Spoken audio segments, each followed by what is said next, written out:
Ever pondered why the most perfect rose is the one that blooms with all its imperfections? Why the most captivating sunset is the one with a blend of chaotic colors?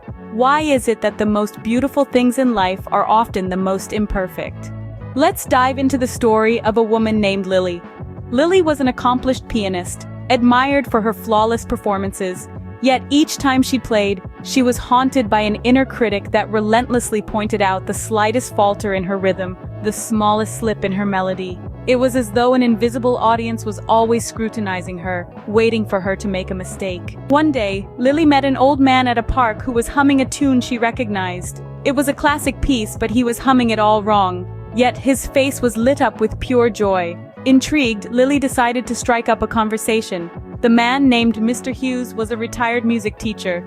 He confessed that he was tone-deaf, a fact that had always made him feel inadequate in the world of music.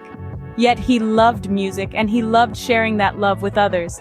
He admitted that he was aware of his off-tune humming, but he didn't care. He was happy. Inspired by Mr. Hughes, Lily decided to approach her music differently. She started to embrace her mistakes. She started to see them not as imperfections, but as unique interpretations of the music. As she began to accept her imperfections, she found herself enjoying the music more. She was no longer haunted by the invisible critic. She was free. The story of Lily is a compelling tale of self-acceptance. It teaches us that imperfections are not flaws, but unique traits that make each of us special.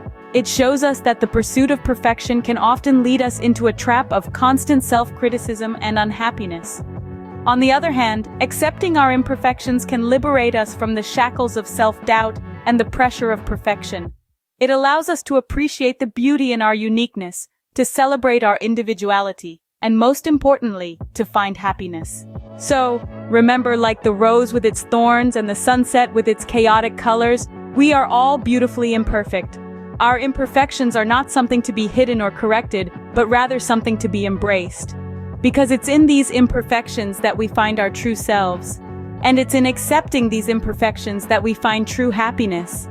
In the grand symphony of life, it's not about playing the perfect note, but about enjoying the music.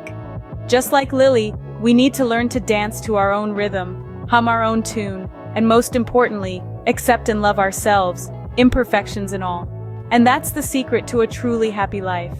The beauty lies not in being perfect, but in being perfectly imperfect.